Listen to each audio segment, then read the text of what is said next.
Hi fun people, good afternoon and welcome back to our YouTube channel, Marjan's Garden. So today guys, I share ko lang sa inyo itong ating mga gymno dito. So na-share ko na to sa inyo last day and ilang araw na din guys yung nakalipas. Siguro mga 2 days na bago ko ginawa ulit tong video na to. And ito, tingnan nyo guys, open pa rin yung ating bulaklak ng ating gymno dito. So, hindi siya tumatagal ng 1 day lang guys. So, medyo matagal yung open ng bulaklak nila. So, kapag hapon na guys, nag-close siya. And then, pag afternoon, nag-open siya ulit. Ayan. So, dito, marami pa dito guys. Ayan o. Ayan. And, dadiligan ko to last day. Ayan. Pero, after 2 days, hindi ko na sila nadiligan. Kaya, ayan, tuyo na naman sila dito. And yung mga ano natin guys, wala pang mga flower, yan. Yung iba nagkaroon na ng flower dyan nakaraan. Marami sa kanila guys is buds.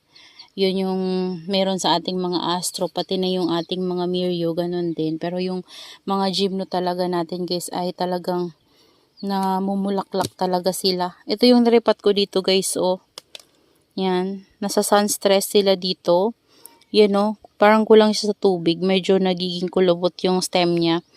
Yung skin niya dito banda, nakukulubot siya ng konti. Kasi hindi ko sila nadiligan ng 2 days. So, kasi, ito kasi guys ay palagi ko silang dinidiligan.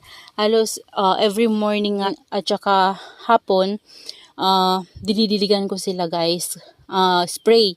Yun, spray. And, gustong-gusto nila yung ganun. So, mas mabilis silang lumaki sa akin kapag ganun. Kaya naman kapag gumawa tayo ng bagong greenhouse, siguro yung paglalagyan ko nito guys, ay lalagyan ko lang ng shade net. Wala na silang takip. Yan, hindi ko na lalagyan guys ng UV plastic sa taas. So, gagawin ko na silang rain or shine, pero naka-shade net lang para hindi na ako dilig ng dilig kung umuulan. So, okay na okay sila guys kapag umuulan. Hindi sila matutuyaan. So, kasi kapag ganito na sobrang init tapos nandito nga sila sa loob ng greenhouse ay hindi natin sila madidiligan or hindi natin sila nadidiligan. Kusa talaga guys yung pagdilig sa kanila. So, mas maganda na yung kapag umulan, na ulanan sila para hindi na tayo dilig ng dilig. Tsaka nasusok talaga sila ng maigi ng ulan. And then, yung rainwater ay nakakapagpataba din talaga sa ating mga halaman. Kaya, gagawin ko na sila guys, rain or shine. Pero, maglalagay lang tayo ng shade net. Yan, yung gantong shade net guys, oh. Para protektado sila sa sobrang init. So, kapag sobrang init naman kasi yung natatanggap nila guys nakukulubot yung kanilang stem. So, yung iba ay pag hindi kinakaya na sa sunburn. So, ayun. Yun yung napapansin ko sa kanila. Kasi meron tayo dito parang nasasobrahan sa init. Kagaya niya, no. Ayan, nakukulubot siya.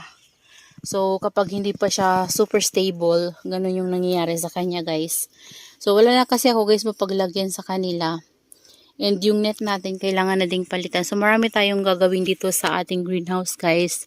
Papa-renovate ko nga. So, bali ito na nga, guys, na greenhouse na to ay ililipat natin doon sa labas para doon talagang tutok sila sa init.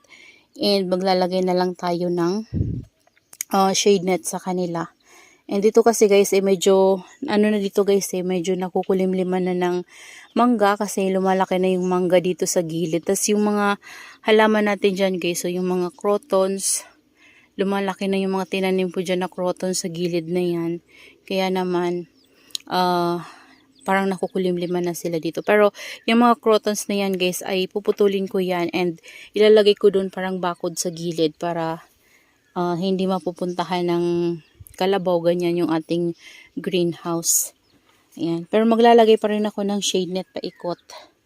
And ayan, yung ating mga succulent dito guys ay so far okay naman guys, kahit na bihira ko sila ditong masilip. So hindi talaga ako nasilip sa kanila palagi. Hindi kagaya dati halos araw-araw guys kapag wala akong ginagawa ay na pasok talaga ako dito. Pero ngayon kasi guys hindi ako napasok kahit na minsan ay nagpapahinga na lang ako kasi marami ding ginagawa. So yan guys. okay naman sila dito. Nakaraan nung nagdilig ako, nagtanggal ako ng dry leaves sa kanila. So, natanggalan ko na dry leaves yung iba. So, yan. Yung iba naman dito, kailangan pang tanggalan ng dry leaves. Yung mga carunculate succulents natin, ay okay naman din dyan, guys. Ayan. Ito nga, guys, oh. Yung ano natin, di ba na ano to? Ayan. Hindi ko na siya niripat. Bali, ang ginawa ko na lang, nagdagdag ako sa kanya ng rice hull. Dyan lang sa may puno niya. Tapos, carabao manure. Yun na lang yung ginawa ko. Tinamad ako, guys. Ayan, so ito oh, nadadry. So yung mga leprop ako dito, yung iba namamatay guys, oh, natutuyuan sila kasi napabayaan ko, hindi ko nadiligan. Ito si Pink Opalina. So kailangan ko na nga siya guys i-top cut oh. Kasi napakalegi na ng kanyang stem. Pero hindi pa kasi natin siya ma-top cut. Siguro kailangan ko na talaga siyang i-top cut. Ayan, so i-top cut na lang natin guys.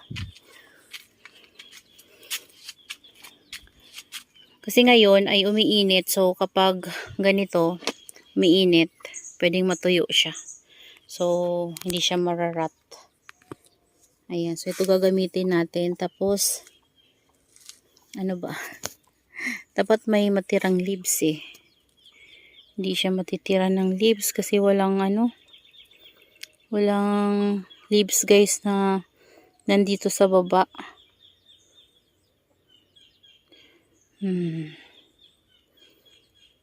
Hayaan ko na lang muna siguro guys. Kasi dapat may matira sa kanyang leaves para sure na magkakaroon niya ng baby. Kagaya nung ano ko guys, nung blue opalina ko or yung fat beauty. Nandito siya. Nandito siya oh. Ito. Ayan yung tinapkat ko sa kanya guys. So nagkaroon siya ng baby kasi tinaran ko siya ng leaves. Ayan.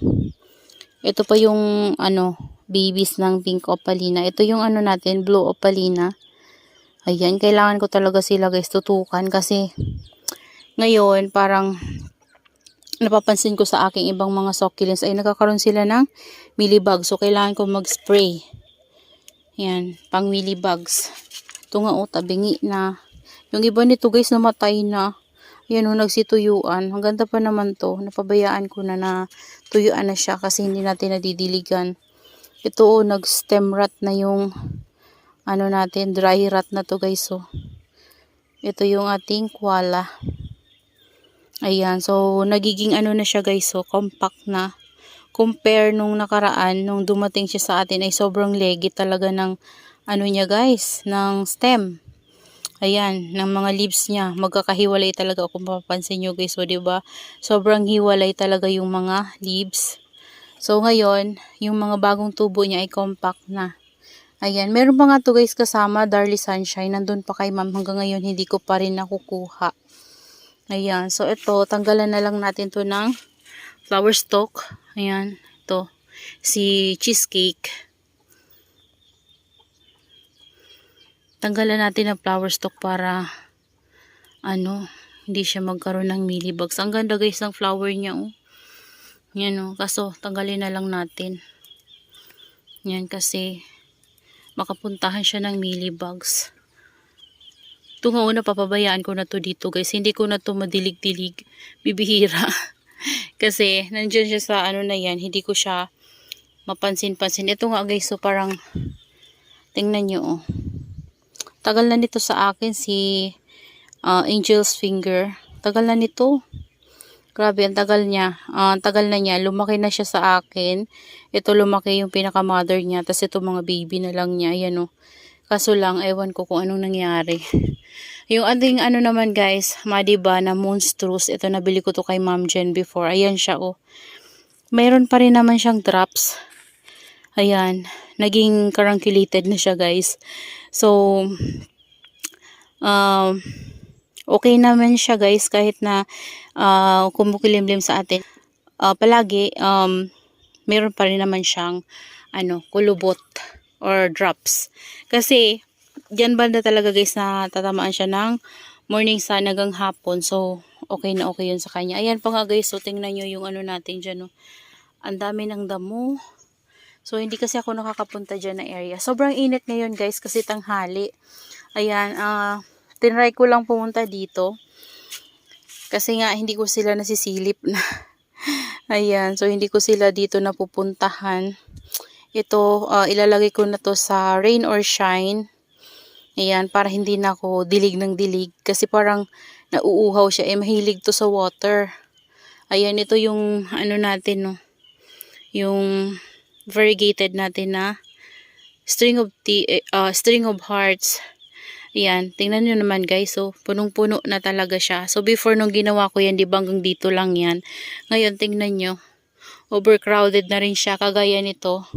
Ito talaga grabe. Mas mabilis to guys lumago. Ayan, ito. Ito, mabilis na rin siya ngayon. Pero, pansin ko mas mabilis to. Itong ating Nanvar. Grabe to talaga. As in, napakabait nitong ano na to. Succulents na to. Ayan, yung ating string of hearts. Ayan, so yan na lang muna guys. Kasi sobrang init ngayon, kaya hindi tayo makapagawa ng ibang video, yung magtatanim-tanim tayo at magriripat na ipapakita ko sa inyo kasi sobrang init po talaga. Hindi ko kaya guys yung init at alinsangan dito sa loob ng greenhouse. Ayan o. Kahit na mayroon tayong shade net dito, grabe, sobrang alinsangan. Ayan, so yung iba nating mga succulents ay ayusin natin sa mga susunod na lang natin na video or basta ayusin na lang natin yan guys sa mga susunod. Kasi ngayon talaga sobrang init. Ito nga guys natutuyo na ako kasi hindi ko siya nadidiligan. Ayan, tuyo na pala ito. Wala na yung ating Buddha's temple guys. So, ayan. Napabayaan ko sila guys. Ano nang umalis ako. Tuyuan talaga sila ito. Tuyo na naman siya. 2 days lang yan na.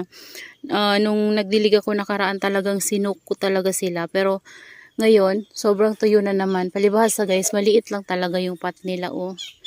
Pero at least nabuhay ko to sa akin. Oh. Ang dami na niyang aerial roots. Yan, pati yung barbecue nabuhay ko na sa akin ngayon guys. Before nahirapan ako nun. So ngayon, bumabalik na. So ngayon, nabubuhay na natin sila. Ito nga yung ating major guys. So, yung dito banda, medyo nagra-rot siya. Yan, yung dyan banda, parang nada-dry rot siya. Kasi nga, nung umalis tayo, hindi natin siya nadiligan. Pero ito, okay naman siya guys. Ay, meron din pala to guys, oh. Kasi sobra talagang natutuyuan itong ating mga succulents dito. Pero grabe na to guys, sobrang lago na. Ayan, oh. Mas gusto nito sa medyo shade na area. So, dito banda natatamaan na kasi to guys ng malakas na sunlight yung dito banda kasi kapag dito dumaan yung sunlight guys, so yan, tatamaan na siya dyan. So kailangan ko yan dyan tanggalin kasi kapag hinayaan ko yan dyan guys, baka maubo siya. So gusto niya yung medyo shade lang siya guys kasi kapag ganun na siya, na lumalago siya. Ayan, so ito tapos napabayaan pa natin, hindi pa natin madiligan. Ayan no, parang dito na side. Kasi yan yung natatamaan. So yung dito natin na succulents guys ay saan ko ba ito pwedeng ipatong? Ito na lang muna guys. Wait lang. Ayan. So ito yung ko guys. So Sharon. Parang kinat ko kasi ulit to guys. Kasi parang may black siya sa katawan. Yung isa natin na New Heights. Ayan o. Wala na talaga guys. Umaakyat siya sa top. Yan. Hindi ko alam kung masave pa yan. Hayaan na natin yan. Ito yung guys. So, yung tawag dyan.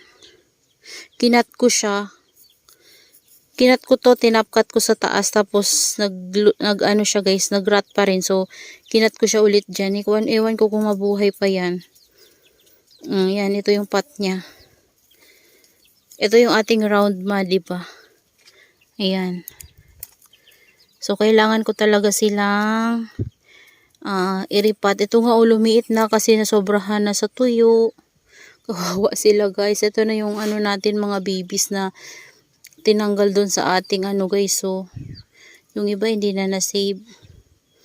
Yan, hayaan na natin yan guys.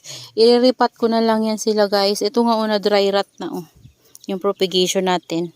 Kasi sobra talagang init dito. Ayan o. Ito okay naman siya. Ayan o, dami lang niyang dry leaves. Yung ating crested na variegated Nevada. Ayan siya guys. Okay naman siya. Ayan, so marami akong ayusin dito guys kasi marami tayong lilinisin na nagsisi-dry na yung leaves. Ayan, hindi ko sila matutukan dito. Ayan, siguro ito, saan ko kaya ito pwedeng mailagay? Ito, ilipat na lang natin. Tapos ipatong ko to dito muna. Ayan, dito muna siya. Ayan. Kasi doon talaga nainitan siya guys eh.